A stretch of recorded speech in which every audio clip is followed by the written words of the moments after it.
down at the bottom left part of the map. Daybreak is our yellow Zerg player from the team FXO. He is.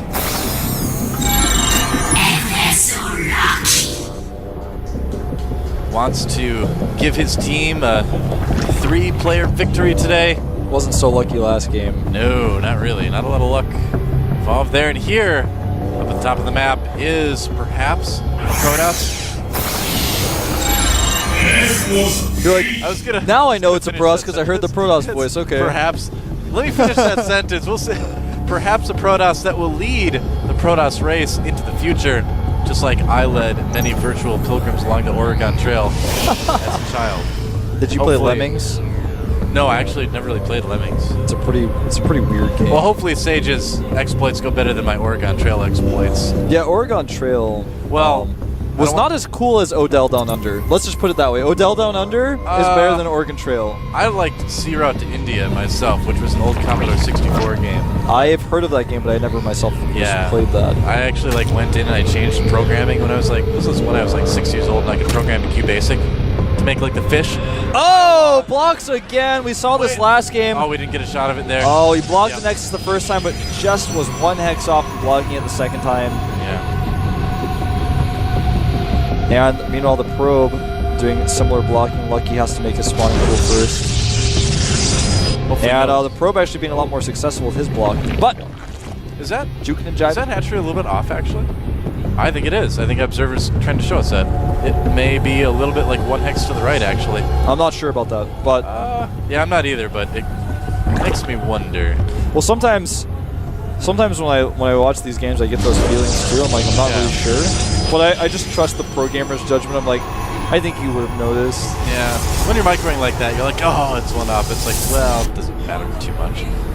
It does matter a lot, actually, man. Well, think about how many minerals you lose over time if your hatchery is 1 hex wrong. It's oversaturated a little bit. I don't know. All right, might matter a lot. Forget I said that. You're well, it's okay if he does something wrong and oversaturates, then it'll be okay. I'm I guess so, Doa. If he gets supply block, that's not so bad, right? You don't need units. He could always just make multiple overlords. He'll be fine. You don't make probes. Some other units can be recruited to mine, maybe. It's if he gets supply block, it's easy. He can just kill some of his own units and make some more stuff that he needs. I say some dumb things sometimes, but that was one of the best ever. Glad you could be here with me, Wolf. Well, I think it's actually plays just fine, so don't worry. I guess it makes you actually sound dumber, but I'm trying to help you out, Doa. I don't know. I'm sorry, Doa. Just stop. I'm sorry. You're like Wilson on the castle. I'm sorry, Doa. I'm gonna go home and cry into my bulgogi, which is a kind of meat here. Bulgogi is really It's not my nickname for a teddy bear or something like that. It kind of sounds like it. It literally means fire meat. Yeah. Just like Wukong is fire bear. Fire bear. Now, Sage actually blocks the 3rd base of Lucky, which he predicted was going down. He saw a drone going over there with a pylon. So, just doing some more annoying harassment with that same probe. And only a few Zerglings were made, so very annoying for him to deal with. Again? Yeah, Twilight Council going up again. We might actually see the same thing from Sage this time. I mean, it worked really well last time. You can certainly drop on this map. Not quite as effectively, but you can do it. The Sage has actually been doing this Zealot pressure that we've been seeing a lot of Protoss players do. And when you watch this one Zealot move out in the middle of the map pressure, I don't mean to say this in a condescending way, but only at the highest level does this Zealot moving on matter, because at the highest level of StarCraft, Zerg players trying to make as few Zerglings as possible, and that's what that Zealot is out there to do. He's actually out there to be alright, we have to make a few more Zerglings here, that's 1 less drone. It's so specific what he's trying to achieve with that Zealot there. Our forces are under attack. It's actually watching these pros and Zerg players play it at this new state of the metagame that we're in. It's just awesome. There's the Dark Shrine, but he's making it in a much better place. This time it won't be spotted at all. Nope. Won't get seen, and that Overlord's looking for it too. He's I need to see what's going on. But he won't. Does not see. No. Will he proxy the Robo again? That's the question. He's got a pylon down. Oh, no, that's an Overlord. Never mind. I'm just gonna stop. Can I? I'm just gonna go home. Bye. All right, also Bye, this guys. one. See ya. Roach Warren going up here, and in fact, third hatchery is already up for Lucky. He's actually making a fourth macro hatchery here. So we're seeing extremely similar builds to what we saw last game for both of these guys. Now the Zealot is actually escorting the probe to make what is potentially another proxied Robo. That's nice. That's very And kind the of probe him. actually was able to escape the notice of the Zerglings because the Zealot killed all the Zerglings and controlled the Watchtower during that moment. Oh, but he's going to make it next to an Overlord. That's not going to be good. Oh, he And is. The Overlord is actually over that cube. That is so smart. Wow. The Overlord cannot be seen by the probe, so Sage has actually not realized what he's done. I didn't even know you could hide Overlords above those. It looks like just sort of a environment decal, but it's actually high ground. Yeah. That's fascinating. So doing a little bit of pressure there. Mental note, guys. You can park your Overlords over those things. And 3 DTs being warped in next to the pylon. He's actually going to be able to use these DTs to actually keep the pylon alive if he wants to, but he's actually just going to run by. Spores are going up here. But are they going to get up in time? It looks like they will. I think so, too. But Zealots may target down the Spore. He's going for it. Oh, here we go. The DTs are going to help out quite a bit. The Spore goes down, and the DTs are doing a lot of damage. Now he's going to go for the second Spore. Well, actually, he's going to go for the hatchery instead of the Spore. He's because going he to be knows able to kill that hatchery first. Yeah, the hatchery will go down. Yeah. Goodbye, hatchery. And Sage actually is a Dark Templar, I think, man. He's got the Zerglings on hold position around the Spore Crawler. He's going to be able to get those units now, but... Oh, that DT is like, oh, I don't want to die. And he's not going to. Yeah, he got out of the range of the Spore. Lucky guy. Now, Sage, back at home, still only has 3 gateways, but he has a Robo in his main. And has not added any more than those 3 gateways. He is about to make a decision here. And here we go. Yeah, he is going to follow this up with a timing attack. He's adding 4 more gateways. He's going to go up to 7 gateways. He's already got +2 on the way. It's going to be a very strong timing attack, too. Yeah. Lucky's just not going to have a lot of larvae to deal with that, even with the macro hatch. Yeah, and right now, with those gateways coming, the +2 coming out, he also has an Observer. He's going to take a third base as he does it. So it's not like your regular +2 timing attack. He's just going to be aggressive as he takes this third base. He's going to have an Observer. Roach, Speed, and Burrow is going to be done, but with that Observer, it's not going to matter as much as it would with a normal timing attack, of course. Doesn't make a bit of difference, Wolf. No, it does not. Burrowed roaches are inert. Inert? Do you know that? You don't know that meme, do you? No, I don't know. Oh, it's okay. I'll show you later. I was like, is it like a noble gas? No, not really. It's a Dragon Ball Z thing. Oh, okay. See, I like Dragon Ball Z from what I've seen of it, but when I was a kid, I wasn't able to watch it. It was taken from me. It's, I used to be a big fan of it, but it's just really a lot of eye jiggling and grunting for like 80 episodes. That's a fun show, though. You're going to make the Dragon Ball Z fans upset. I like it. I like the show. I used to draw a lot of Dragon Ball Z characters when I was in school. That's pretty cool. I'm an artist. He is an artist. He's not artist Foyu.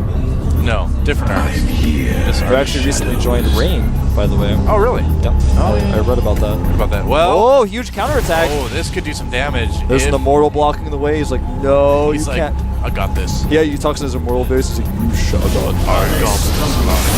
Oh, nice force fields here, and Sage is just on top of everything, man. yeah.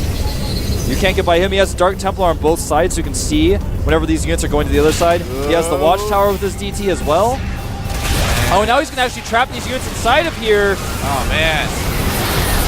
And those Immortals just doing so much damage. Remember, they have +2. Lucky has no upgrades whatsoever. Yeah. Oh, those Immortals just absolutely annihilate. Lucky is in trouble, man. He cannot escape with those roaches. Another counterattack, though, on the other side that is actually being warded off by photon cannons. Sage is doing such a good job defending this really, really effectively. Sage has actually stopped a drone from making a base at the top left side as well with 3 Zealots that he has. A Spire is going up for Lucky. It's a desperate move. He needs to do something to keep Sage from killing him right now.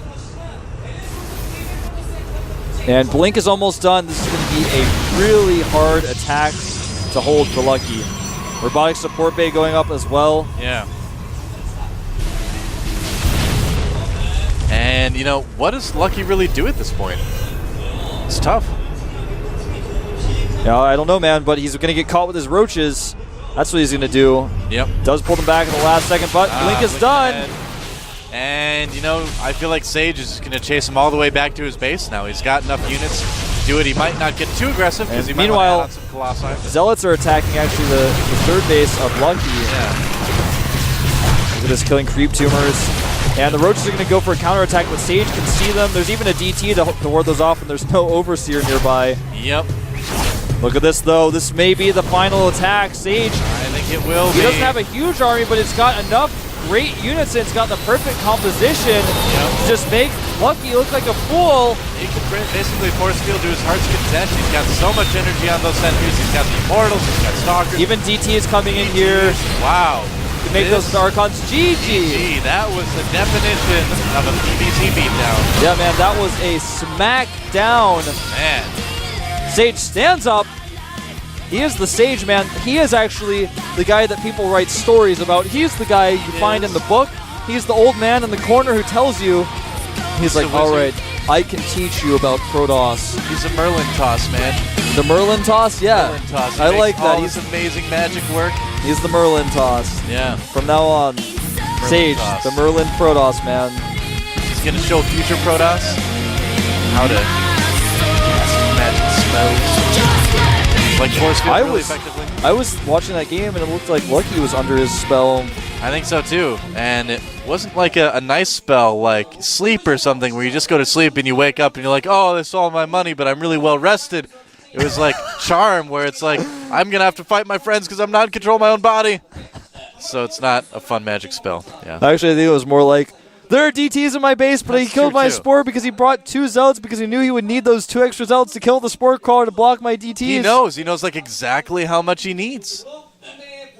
It's like mixing a magic potion of death for Spore Crawlers specifically. And, you know, Sage is like the Dark Templar of Protoss right now. He's been hiding in the shadows, but now he's shown himself. Yeah, and everybody's scared of him. And he said, 3 for 3 for Efixo. Not on my watch. Don't think so. And he's like, I have a Mickey Mouse watch, and he shows it to him. Well, you know, does it like flip open? It's and, the Mickey Mouse watch with like the hat on. Is the wizard hat? Is he Sage? Yeah. You flip it open, it's like, it's 3 o'clock. It talks to you in a Mickey voice. I don't know. And Sage is like, you know what time that is? It's time to drop 6 DTs into your main and kill your lair. That's what I do at 3 o'clock every day. Actually, he did it around 7:45 to 8. Oh, that's actually when he did it. That's okay. That's okay, too. That's a good timing for it, too. Yeah. I think Sage might legitimately be a favorite to win Code A this season. Yeah, Sage is definitely a top Protoss. I'm going to make a prediction right now. Sage versus Gumiho in the finals. All right, he's made the prediction. My prediction. I'm probably going to be wrong. It has been predicted. It has been said. Yeah. I will not comment on this prediction. I have to muse over it a little bit. You don't like making predictions. Really. I don't like making that many predictions, but it's probably good. I am usually top 100 liquid bet. I just like to throw my opinion out there and see what happens. Yeah. Let's take a look at our round of 4 brackets now. After today's results, we have got FXO Gumiho versus Startail Curious. And on the other side, we have FXO Oz versus NS Hoso Sage. Another PvP. That should be an awesome PvP. Yeah, really. We saw some really interesting PvP today. It didn't go how I expected it to go at all. But I think we're going to see even more awesome PvP between Oz these played guys. well, but can he handle a player like Sage? That's the question. It's going to be really tough. And remember, guys, whoever comes out on top between these 4 will get a Code S medallion. Yeah, that's true. Now let's take a look at our Code S matches for tomorrow. We are going to have in Group E, we've got Startail July, Hongan Prime, Wee, Slayers Ganji, and I'm Lucira. That's going to be a really fun group to watch. And Group F, we have MVP Genius, I'm Happy, FXO Leenock, welcome back to Code S, and NS Hoso Jakji, who is a Terran player that's doing really well. The O in FXO Leenock is like really big. Yeah, man. Oh, Leenock. FXO Leenock. It's like he's suddenly like an Irish Zerg player. He's like, I switched teams to FX0. Like FXO Leenock. Oleanock. He switched teams, man. He's now on the team FX0. I guess he like joined that K-pop band, FFX or whatever. Oh, yeah. Is he going to be like dancing with the... I could see it. I could see it. I'd watch those videos. Leenock with some K-pop girls. Yeah, I could see it, actually. I could see Leenock being a star. Yeah. One day when he wins Code S... just be in the back with his towel like this. It'd be awesome. Let's Leonok make it and happen. Gumiho look really similar. It's a joke that goes around in Korea is that they have similar faces. They look similar. I can actually see the two of them like both winning Codes, but they're like so good. They're like, all right, but you can win this season, I'll win the next season. They become really rich, and they're in all these K-pop videos. They've got all these girls around them because they're winning all the money. Remake a Korean version of The Parent Trap where they both play the same person. And Gumiho like asked Nesty, he's like, Nesty, can you bring me the drinks? And Nesty's like in his little like bartender outfit, and he's like, yes, sir. Oh, Nesty. Imagine how the world would be if that were the case. It'd be a very entertaining world, that's for sure. It's been an entertaining day. We saw a lot of good games. Man. Yeah. Some great games. Tell your friends to get the premium service, watch the VODs, check them out. Absolutely. Get AOL. A lot of good games there. Arena of Legends on the weekends in case the week isn't enough GSL for you. Yeah, and really, a lot of really cool games. Yeah. And a first ever, I don't want to say what it was. You guys just have to watch and find out. The first time anyone that's ever seen this happen in the GSL happened in the Arena of Legends. It's a certain happenstance that has not occurred before. Yep, may never occur again. May never occur again. Only happened once in over a year of GSL matches. It's a mystery you guys can't find out unless you watch it. Many of your friends are going to tell you. No one in Team Liquid IRC is typing it in right now saying, I know what Wolf's talking about. No one's doing that. Well, that's going to be about it for us today. Thanks again, guys, for watching. Thanks again to our sponsors, Sony Ericsson, Intel, and G-Skill. This has been the GSL Code A with Owen Wolf. Have a good night, guys.